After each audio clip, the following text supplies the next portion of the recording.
What's going on, everybody? Mortem here, this time bringing you a review for the Steam release of Temple of Elemental Evil, a 2003 RPG from Troika Games back when they were still operating, and it's an interesting game for a lot of different reasons which we're about to get into, but before we do, it is important that I tell you that I'm bringing you this review the day the game launches, a couple hours before it launches actually, which is possible, of course, because I received a key to this version from Sneg, the publisher who's been working on fixing it up, which is the important part of this video, I would say. So, what is this? Why am I covering it? Well, basically, Temple of Elemental Evil, while a very unique CRPG and interesting for plenty of its own reasons, also had a fair few problems, such as the fact that it likely just wouldn't run on modern machines. Even if it did run, there were a bunch of different bugs that two mods, Circle of Aid and Temple Plus, aimed to fix, but without the original source code, they were only able to do so much, especially since the fact that they were effectively just volunteers modding it on their own free time.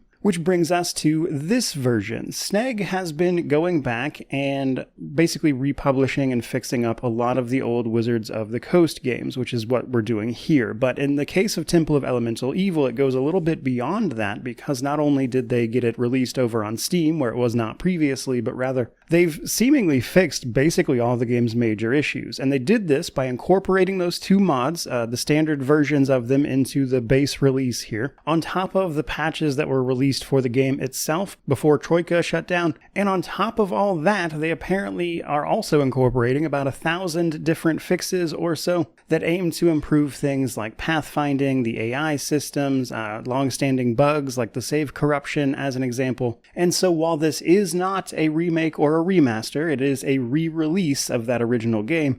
It is basically a re-release with a gigantic patch aimed at fixing its problems. And it has seemingly done just that. In fact, I really don't have too much in the way of problems to report in terms of playing this version. It played pretty flawlessly for me, actually. Which is exactly what I was hoping this would be for people. Now, I will say that that is just me and my experience, and when this game is released to the broader public, let's say, they may well encounter problems that I did not, so I would say the jury's still out for a little bit, but it's looking promising right out of the gate. Now, another important thing I need to mention while we are on the subject of mods and the like. So I mentioned that this incorporated the standard versions of Circle of Aid and Temple Plus. Why does that matter? Well, portions of those mods, or optional portions of them, could enable like extra content and side stuff. There are some small restored things like the, for instance, brothel quests were here, then I'm pretty sure those were not in the original version because they got cut. However, the more expansive stuff that was added in is not here, which included like whole new quest hubs and the like, and that is for legal reasons. They cannot include that stuff, but they have incorporated, I would say, the most important bits of those modders' work, and they actually also donated like 10 grand to a charity in their name even. So I think they really kind of went about this the right way in terms of getting with those people and incorporating their work here. Now, the rest of this review is mostly going to be taking a look at the game itself in case you've never played it and just want some more information, because while I have actually reviewed the other version of this game that was available over on GOG, which, by the way, I do not know if they're updating that version either, but that review is quite old and some things have changed since then, so I figured I may as well go over the rest of it. I did mention that while this was a mostly great experience for me, I did encounter a couple of problems, and obviously I do want to, of course, let you guys know about those. One thing that I encountered was that Wall of Fire, the spell, just did not seem to be working at all. I even checked like arcane spell failure chance, which is a percentage chance of when you're like wearing armor for spells and stuff to fail, and a few other things. Tried everything I could to get Wall of Fire to work the way it is supposed to, and for whatever reason it like would let me click on it to activate it, but then even when it would tell me that like enemies had rolled and failed for it, they never took damage and the actual Wall of Fire never appeared. So I have to assume that's a bug of some sort. And then on top of that, while they mentioned in even just the Steam page for this that they have addressed things like pathfinding, I did want to point out that I still had some problems with pathfinding. Occasionally you do have to click on characters individually to move them around to get them to go where you want them to go, so that's hardly perfect. But at least in terms of the time I spent with checking out this version, I really didn't encounter any major issues besides that stuff, and considering that I know for a fact they fixed some bugs with stuff like the assassination quest in Nulb that could be really buggy, overall I would say I'm pretty happy happy with the technical state of this one. But let's assume that's not enough for you and you're wondering, can I still mod this version to get that extra content from the mods that they worked on? And the answer is yes. According to Sneg, this version of the game should be fully compatible with the mods themselves, which includes the new content expansions that would actually add that content back in. So while it's not in the release itself, if you wanted to go get those mods and play the new content on this version, you should be able to do that. Otherwise, let's get into the rest of this review. So, Temple of Elemental Evil is actually a video game adaptation of one of like the original Mega Dungeon TTRPG modules, all the way back in 1st edition Advanced Dungeons & Dragons. They obviously adapted it to Dungeons & Dragons 3.5 via this video game, but the game itself is adapted after that module, and that module, if you're unaware, is actually quite famous. One of the most popular ones of all time. In fact, sometimes you can hear it called the grandfather of mega dungeons. And while it is inherently, because of that, certainly a little early in terms of like dungeon design and iteration, it's still a very cool experience, not least of which because Temple of Elemental Evil takes place in the setting of Greyhawk. And if you're more familiar with D&D in the modern day, you're more than likely familiar with the Forgotten Realms setting, which is different. And so if you play this game, you may well not recognize things like the names of deities and stuff because, again, different setting, different deities, etc., etc. But Greyhawk used to be quite popular back in the day. And given the general skew of my own audience, I assume that will probably be well received. And while we'll get into some of the details of this across the story and combat and gameplay and world sections, sure, one thing I did want to mention here at the beginning is how great of a job this game does at being really reactive to not only the things you're doing, but also the adaptation of the rules into a video game. For instance, there are reputations and stuff that will affect how people talk to you. Some of the skills associated with your character that you'll raise as they level up are automatically triggered in dialogue. They are not like options you click on and make a roll for, but rather if you are successful, they pop up in dialogue, things like that. There's the radio menu, of course, for all the different ways you can interact with the game's systems, which includes things like activating 2-weapon fighting or summoning a ranger's companion, that kind of thing. And so while on the surface of it, it's a relatively simple dungeon romp through a quick village and then the temple itself, it can be a lot more than that, and it's surprisingly reactive to your approach and choices, so much so that you might not even realize it on a first playthrough as an example. But as with anything, all of this really starts in character creation. So character creation is a bit different in Temple of Elemental Evil than you might be used to, especially with modern CRPGs, and this is because while you can certainly create a custom character and add them to your party, you're definitely more playing the entire party rather than an individual character, though those individual characters' skills and abilities are also really important. You know, for instance, who you are speaking to an NPC with matters, and that is, of course, either going to be the closest NPC to them when the conversation starts, or whoever you had like manually chosen to go talk to the character. So there is that level of individuality there. However, it is important to note how this actually functions. And for that reason, when you start character creation, you actually first pick a party alignment. This is actually a pretty important choice because it determines who can be in your party. Everyone has to be within one step of your party alignment, and this will also affect the different vignettes that start the game, but we'll get to that in a second. And once you pick your party alignment, you can start properly putting individual characters into your character pool. You'll pick 5 of them, however, this is not the final version. That is because, in addition to the 5 characters you pick here, you can also pick up 3 followers throughout the adventure, and there are a bunch of them, to be clear, that can actually join you on your adventure, though do be aware some of those guys may have questionable loyalties. Now, assuming you want to create a custom character, as I imagine you'll likely make at least one of them, you have a couple options here, starting with rolling their ability stats. So you can either roll these manually or pick the advanced option, which is basically point buy instead. Now, a curious thing about this is that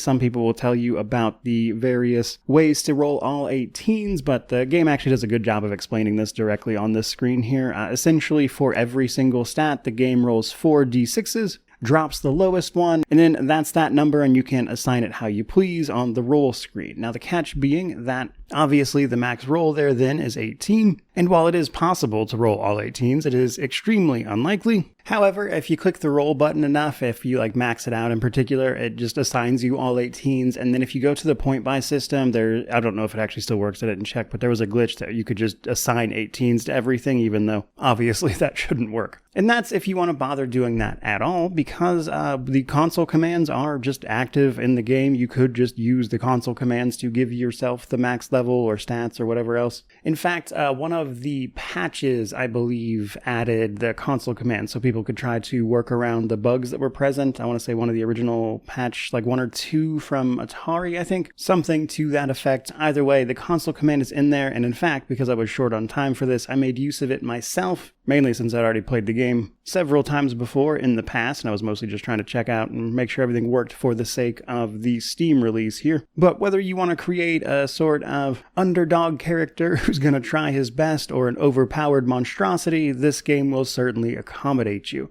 Beyond just attributes and ability scores, though, you can also pick the character's race, and this is where I should probably mention that while this is D&D 3.5, your mind may jump to Neverwinter Nights 2, which is also D&D 3.5, but that came out several years later and had many more of the 3.5 options as an example. And so for here, you've got things like human, dwarf, elf, gnome, half-elf, half-orc, and halfling, and we're also missing things like the warlock, for example, when you get to your class choice. Beyond that stuff, though, if you follow this channel, you're likely familiar with Pathfinder Wrath of the Righteous, and I'm happy to say that you should be very familiar with this system then, which is good when you get to things like the feat selection. So 3.5, which later became the base for Pathfinder 1E, which is my personal favorite system, but either way, both of them are known for being extremely crunchy in terms of numbers. Pathfinder used to be called Mathfinder, as an example, so to that end, there's a lot of feats, there's a lot going on with attack rolls and stuff, and while I'm not going to get into all of that here, just be aware of it, and it helps to go find that information, because the feat list in particular can be a little intimidating, let's say, if you're just kind of looking at all of these and you don't know all of what they do, that kind of thing. So knowledge of that system will go a long way. But once you finally got your character all sorted out, we can proceed into the game itself. However, I do want to say this here. If you want to play a paladin or have a paladin in your party in this game, you need to be extremely careful playing through it. That is because paladins have a set of ideals they have to uphold, and this game is a little liberal with whatever happens to decide that you are now playing a fallen paladin. In fact, even seemingly banal stuff like a drinking contest at the tavern that you can do can make paladins fall, for example. And if a paladin falls in this iteration of D&D, they're practically useless. And I imagine you don't want to be in a situation where your good character is suddenly not very good because of some stuff you didn't fully understand. And to that end, on a first playthrough, you may actually want to consider just not taking a paladin with you, but obviously that choice is up to you. But let's talk about the story. First things first, the story of Temple of Elemental Evil is what I would consider short but replayable. I would honestly be surprised if a playthrough of this game took you more than 20-ish hours. And that's even then kind of on the longer side. You can complete it in less than 10 if you know what you're doing. And the reason for that is it's basically divided up into 3 parts. The village of Hamlet, the village of Nulb, and then the Temple of Elemental Evil itself. Now when you actually start the game, you'll be presented a vignette based on your party alignment. There's 9 different ones based on your party alignment, and that kind of determines why you wind up with Hamlet with your party. It just adds a little bit of flavor to start the adventure, but once you're in Hamlet, it all progresses pretty much the same way. You're going to find out pretty quickly that there is a bandit problem around here lately, and that is following on from an old battle at a place called Imrity Meadows, where the Circle of 8 successfully defeated the demoness Zugdmoy and sealed her evil away within the Temple of Elemental Evil. However, the temple itself was not destroyed, and ever since that battle, there have been rumblings of problems and the like ever since. To give a more specific timeline, that was actually about 10 years ago prior to the start of this game, and our job is to get to the bottom of this resurgence of evil around the temple, of course, ultimately, but that starts with a slow build-up, namely all of those different vignettes and openings leading you to more than likely deal with the bandits at the Moat House who are harassing the village of Hamlet, dealing with that is probably going to put you into contact with the village of Nulb, and then in Nulb there are quite a few different ways you can learn of the Temple of Elemental Evil being nearby, and once you've got that location, you can of course just go there and see what's what. And that's kind of the basic story outline of the temple. You arrive at the dungeon, and then, the rest of it happens with plundering and looting your way through. But what's interesting about this is actually the way the game approaches letting you do all this, because you can play an evil-aligned party. So once you get to the temple, you may want to ask yourself, well, then what? If you're playing an evil party, wouldn't it make sense to try to join the evil force here, or perhaps simply out-evil them maybe? You can definitely do either one of those, and the game will react to it. There are evil endings to this game. In fact, without spoiling too much, you can just straight up join the temple if you want, though it certainly does require a little bit of work on your end, and because of that, there's a whole host of different endings. And that's not even mentioning all the different sub-characters, the outcomes for the villages, that stuff that can also happen to the side of those different things. But remember, as you're going through it, it can be a bit short. In fact, you can skip almost the entirety of the actual temple if you know where to go. Because basically there are two ways down to the bottom of the temple. One is finding the Orb of Golden Death, which is like this golden skull. And the thing is, there's actually a secret way into the temple that puts you practically right next to where that orb is, and thus you can just go grab it real quick. And then the top level of the temple, once you have the orb, unlocks a path straight down to the bottom of it where you will finish it on the last level. And then if you prefer the more direct approach, you can also fight your way through to the bottom, kill these 4 elemental beasts, which will give you gems for the orb, which empowers it and makes it this crazy strong item. But defeating all 4 of them will actually also unlock a portal to that last level as well. And then what you do with the skull and figuring out why it's important, as it does feature in the cinematic for the game as an example, can help you in ways to either weaken or defeat Zug Tamoy without even actually fighting her, or weakening her perhaps, or fighting her at full strength. All options. But inside the temple itself, and while this does come up a little bit outside of it as well, you're going to be dealing with different factions. So the Temple of Elemental Evil, the purpose of it is that it explores the sort of primal ways in which the elements can be used for evil. To this end, there are 4 temples, they call them, within the Temple of Elemental Evil that is dedicated to each element, and you can get involved in those individual temples and choose to work for them, which is one of the ways you might join the bad guys, but you're also going to uncover some secrets if you actually explore the whole temple, which will certainly lead to some other options as well. And so while, to reiterate, the game is pretty on the short side, there is also a lot more content here that aids in the replayability factor than you might well expect. So, something to keep in mind as you go, I suppose. But from there, let's talk progression a little bit. So much in the way that I handled this for my Pathfinder Wrath of the Righteous video, which also has the Pathfinder 1E system, I just cannot go over every single detail for progression and combat here. We would be here for hours. As a reminder, my new player's guide for Wrath of the Righteous is about 2 hours, and this uses the same core system as a base. So with that in mind, let's cover the basic stuff. So progression here comes down to your level and your gear, basically. Now, if you're not using mods, the max level for the game is 10. However, you can multi-class with the available classes, and you can do some fun stuff there if you know what you're doing. But keep in mind the max level is only 10, so there's only so much you can do with that just because it's a little limited inherently. As you level up based on your class, this will increase things like your base attack bonus, which is going to determine your chance to actually hit something when you roll to make an attack, but you also have to watch out for stuff like spell resistance, which is the enemy's chance to just negate a spell and not be affected by it. And so if you're playing a caster, as they level up, they might need to take feats like spell penetration that allow them to get through that kind of thing. Now, what can make this a little bit tricky, however, is that while you are leveling up, Temple of Elemental Evil doesn't give you a ton of information about what you're actually gaining besides the stuff you actually have to choose at that level. And this means for a ranger who will, after a certain level, pick up an animal companion, it's not going to tell you that, which is made a little more difficult by the fact that you have to go to the radial menu in the game to manually summon that animal companion for it to be present. It doesn't just automatically show up. And while this doesn't have much to do with the specific Steam release here, for the broader game, it's the type of system where knowledge of what individual classes get at what level, that kind of thing, can be especially helpful because the game isn't always great about telling you about these things. Another easy example is it's relatively easy to put 2 weapons onto a character, but they won't actually use them dual wield style unless you go and activate 2-weapon fighting from the radial menu again. So even if you know the system, there are also some little quirks to it that are helpful when you're messing around with like leveling up and progression and everything. But on top of all that, we also have gear. Like basically any CRPG, we will of course be picking up magical items along the way, which are going to do things like increase our AC and make us harder to hit, or have like +1 weapons, that kind of thing. If you can find anything that provides the holy property, that is especially good in this game because you're going to be fighting a lot of demons, especially towards the end, and you're going to want that holy weapon property to cut through their damage resistance, because damage resistance will make dealing damage to anything extremely difficult, and demons are notoriously difficult for that in this version of D&D.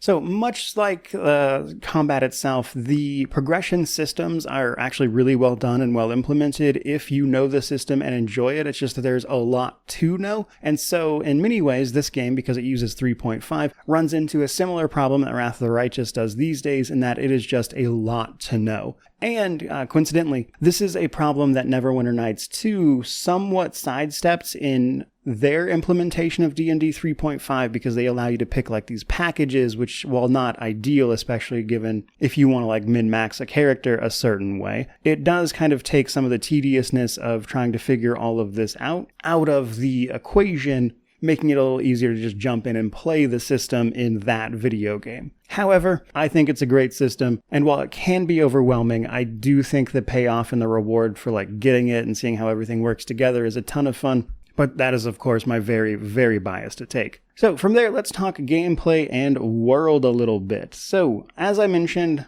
basically Hamlet, Nulb, Temple of Elemental Evil, and a few smaller locations throughout, such as the Moat House, which is your first big dungeon, and then a couple places like the Declo Grove, and some other places where quests might just send you to real quick go do some fights and come back, more or less. However, Hamlet is probably the single most reactive part of the game, unsurprisingly being at the beginning of it, and it's a pretty sizable little village. There's a lot going on there. There's quite a few different quests to get up to, a bunch of different ways to complete those quests, and even some surprise marriages depending on your choices and stuff, which can be incredibly funny. But that is one of the ways in which you can pick up NPC followers, of which I believe you can have 3 as a max, in addition to your 5 base party. And these guys, while seemingly a little weak at first, can absolutely, level up with you, gain power and everything. And if you want to, you can make good use of them and try to avoid them actually dying. And in fact, a lot of the inslides will even acknowledge you being able to do that. Now, the catch here is, though, you may think, oh, well, I'll just gather up a bunch of people and,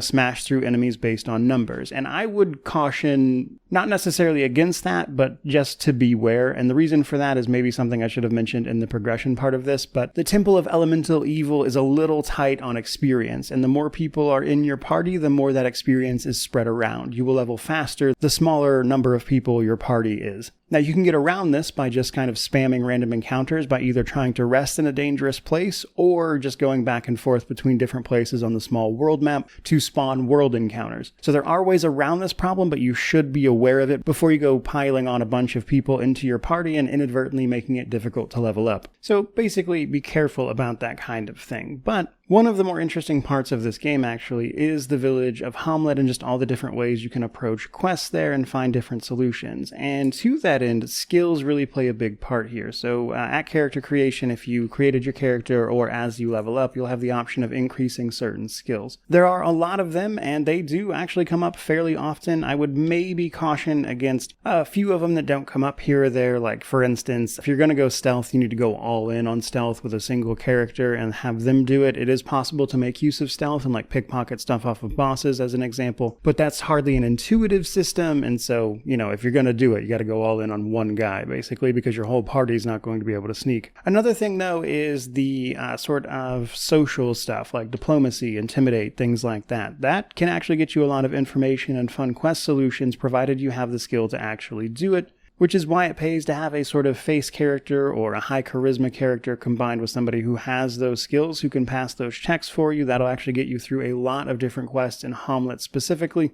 because as I mentioned, it is very reactive. And if you want to, you can go full murder hobo with an evil party and just wipe out the whole town if you so desire, but keep in mind there are some high-level NPCs that will not take kindly to you doing that, if you'd believe it. But be it through murder hoboing your way through the town or by actually clearing out the moat house and defeating Lareth there, you'll eventually get information about Nulb one way or another. Nulb is a shady town that has always kind of lived in the shadow of the Temple of Elemental Evil that has, as such, been host to all sorts of ne'er-do-wells. But if you want, you can go there and participate or simply find out the location of the temple as it's relatively close by. The thing is, Nulb is host to a lot of content that just never made it into the game. In fact, Tim Kane, one of the developers from Troika, has a bunch of videos about Temple of Elemental Evil, and Nulb is one of those places that, due to constraints, just never got the expansion. There's like a handful of quests in Nulb, they're all pretty quick, and it really just serves as a sort of springboard into the actual temple itself. But the temple is where, of course, the interesting stuff is, given the namesake of the place, with it primarily being down to the 4 different dungeon levels, the factions that reside there, and then, of course, all the random little stuff you can get up to and enjoy. But they call this a mega dungeon for a reason. The actual temple dungeon levels are very large, and in order to even talk with the temples, if you want to try to do some quests for them, you're going to need to stop by the entrance to the place and pick up the various cloaks you can find in locked chests up there. And these, if you put them on all your characters, will count as a disguise. You can first do this in the moat house, but it plays more of a role here in the temple, with you having the corresponding temple's robes on, letting you potentially do quests for them, which is how you join up if you want to, which can lead to some interesting quests you can do inside the temple and back and forth and whatnot. Or you can, of course, just smash your way through all these people if you prefer. But believe it or not, all that's really just the first couple of levels. In fact, you still have dungeon level 3 to go through, which will then get you down to dungeon level 4. So dungeon level 3 is a little more of like a standard dungeon romp in many ways. It's a big level, mind you, but it's pretty straightforward in terms of how you approach it. You're going to kind of just clear it out. However, dungeon level 3 is the host of the Orb of Golden Death, which you're going to need to complete the game under most circumstances. But if you don't find it, your other option, basically, is to head down into the dungeon level 4, which is actually the spot where you can enter some of the elemental planes, which will allow you to fight some of the stronger elementals that you'll find in those planes, and they have a gem on them that you can slot into the skull to make it this insanely powerful item, which can potentially help you defeat the final boss of the area. But whether you got all these gems or simply found the Orb of Golden Death, either a entrance to the last level will pop up in the very top of the temple behind a throne there, or on the level with the elemental nodes, you'll get a portal down to the same level. But considering that you maybe just found an incredibly potent evil artifact, you may well want to take that back to town and talk to people about it, which is actually another thing I wanted to mention. So traveling between places in this game is typically done via the world map, and as a mega dungeon, it's totally cool to go back to town, rest, freshen up a bit, and then come back to the temple later to continue, because there are a lot of fights down here, and you are using a Vancian spell system, which means you're only going to have so many resources per rest, and you are going to need to rest here and there, and there are quests and stuff in Nulb and Hamlet and other places where you can get a permanent place to rest for free that is actually safe from all the different monsters you may well encounter. But suffice to say, for as short as Temple of Elemental Evil is, it is a surprisingly reactive game that has a ton of different content that isn't going to be something you see on a single playthrough, so whether that be save scumming or rolling up a different party, again, short but replayable. Which brings us to the combat side of things before we start wrapping this bad boy up. As you have almost certainly seen on screen up to this point, this is a turn-based system, unsurprisingly. How you do in combat or what you can do with an individual character is entirely down to how you built that character out, which again is going to hinge on some system knowledge on your part, but basically your fighters smash things in the face, your spellcasters like wizards or sorcerers cast their spells, And while that's obviously the simple version, if you want to, it goes infinitely deeper than that because of the way the base system works. In order to attack something, you have to make an attack roll, which accounts for things like your character's level via their base attack bonus, the quality of their equipment, any other bonuses from like spells and stuff they might be getting against the enemy's AC. Your enemy may well have bonuses to these things or have certain spells active. Later in the game, your enemies may well even have spell resistance, which will keep them from just completely taking damage from even your big AoE spells like the classic Fireball or Lightning Bolt combos. And that's where you have to get slightly more creative with spells like, say, Web or Grease, which are also in this game, mind you. But keep in mind, friendly fire is a thing here, so you have to watch out not to hit your own characters with this stuff. And if that wasn't enough, you can toggle feats, your animal companions, all that stuff via the game's radial menu, which is where you'll choose to do most of this stuff. And while some of the basic options are relatively intuitive, if you want to do something like, say, ready a spell for someone to come into range with, you can also do that from the radial menu. As I mentioned quite a bit earlier, this is also where you'll pick up like tactics options in terms of setting things like, say, your 2-weapon fighting on a rogue if you want them dual wielding as an example, or even summoning those animal companions I mentioned. And as such, if you really want to understand combat and how it is implemented in this game, I would really suggest you mess around with the radial menu and get a good idea for where all of the individual actions are. Because once you start getting higher levels and get like extra attacks with your individual characters, for an example, they will typically make a full attack if they are standing still when they start that attack. But if you go to the radial menu, you can actually still have them do just a single attack and then use your movement if you wanted, which a feat like Spring Attack would actually enable you to do, that is to say attack and then move, as opposed to moving and then attacking. So while there's honestly just a little too much here to get into like the nitty-gritty of every little detail, because again, my new player's guide for something like Wrath of the Righteous was like 2 hours long, but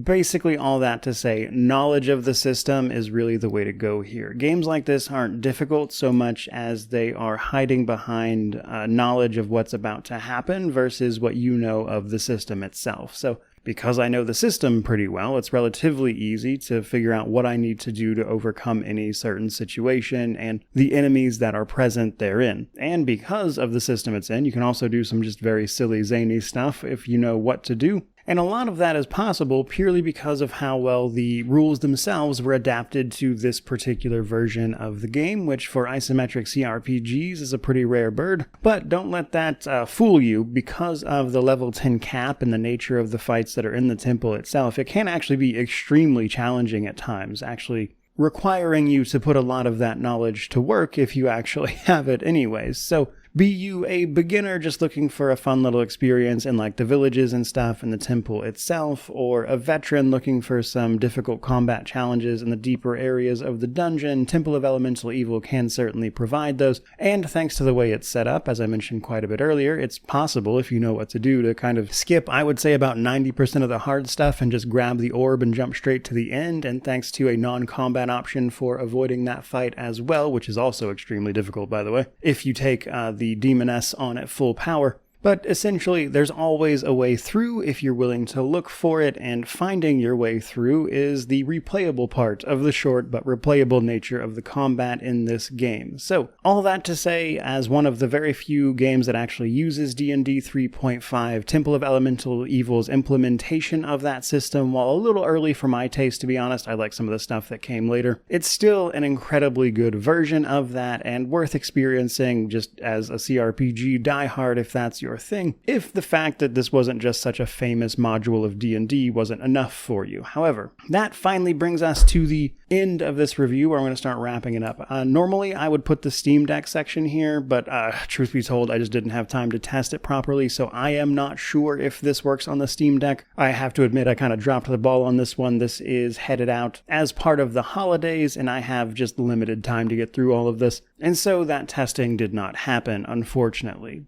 But nonetheless, we've got positives and negatives. So positives, specifically for the Steam release version, they seem to have done what everybody probably would have wanted from this re-release, which is that, by all accounts, it mostly seems to be an incredibly cleaned up version of that game that you don't have to go install mods for. You can just buy it, grab it, install it, play it, and as long as nobody else runs into a bunch of problems, once it's actually out into everybody else's hands, this seems like just the best version of this game out there at the moment. And then, if that's not enough, you can still install mods on top of it, or at least you should be able to, that add in the extra content from all of the mods that we've discussed. So that's a huge positive, the biggest positive by far. The rest of it is just experiencing a classic D&D module that is so important, finding different solutions to quests, things like that. Now, on the flip side of that, the negatives, this is stuff that has always been the case here. So the pathfinding in particular is still pretty rough, even with the fixes and things that they have implemented. Another negative for the game itself is that, honestly, it could do a better job of giving you information as you level up specifically. That is to say, giving you a breakdown of the abilities and stuff you actually gained, as opposed to just walking you through the things you specifically need to choose, because it's really easy to miss things that you're actually going to need to activate or toggle via the radial menu, because the game, if you're unaware of that stuff being there, just never tells you about. And it's stuff like that in general, where the game is still feeling its age a little bit. As I mentioned, this is a re-release with a big patch, basically, as opposed to a remake or a remaster, and you could certainly feel some of those creaky old wheels in places, even if most of it holds up pretty well. Or, for instance, there will be moments where you walk into an area and suddenly you're being attacked by an NPC or something without any idea why, and the reason for this is usually you did some quest that turned them hostile and you just didn't realize it, because the game isn't always great about telling you things like that, for example. But as conclusions go, basically this Temple of Elemental Evil is a fantastic older CRPG that a lot of people tended to overlook purely because of the state it was in, making it extremely difficult to actually get a hold of and play. And while yes, you could mod it previously to this version being out there, reality is that even the modded version, which wasn't necessarily easy for everyone to do, depending on all the different mod packs and stuff that you could potentially choose to install, even after you go through all of that, you would still deal with problems like potential save game corruption, other bugs you could run into that they just weren't able to fix, or, other stuff like that. And this version incorporates those mods, honors their work, adds some more stuff on top of it that clearly time and resources were able to allow them to do, that make this version of the game, honestly, probably the smoothest experience I've ever had with it. I hope that it is that way for everyone else who winds up playing and trying this out. Again, there's just too many different variables there for me to say for sure, but having played the older versions and this was a remarkably smooth experience in comparison, and combined with all the other great things this adventure does, it is my sincere hope that this actually kind of puts this old CRPG on the map for people and makes it more accessible for people to enjoy, so it can hopefully get some recognition that I think it absolutely deserves. With that in mind, however, what I don't have for you is the actual pricing information. When they sent over the review key for this, there was no pricing information in the info that they had provided. Now, I will say the GOG version is about $6, $5.99 US, and as long as they are not charging an arm and a leg for this, I think this is probably the way to go. And speaking for myself, just because of the price of the original game, the age of this one and everything, I think if they can keep this around $15, it will be an extremely easy thing to recommend to people. But we'll have to wait and see where the price lands. But otherwise, no complaints out of me. This is a well-done version of this game. And if you want to play it, this is probably the way to go, which is where I'm going to wrap up this particular review. Let me know what you think about it if you wind up playing it for yourself. I'd love to see if it actually holds up and is completely stable for everybody else who jumps into it. And of course, I'd just love to know what you think of the game itself. And so that is going to do it for this particular video. Certainly hope you enjoyed it. If you did, by all means, comment, subscribe, all the YouTube jazz. But regardless of any of that, truly, just thank you so much for watching. I really do appreciate it. May you wander in wisdom and have an amazing day.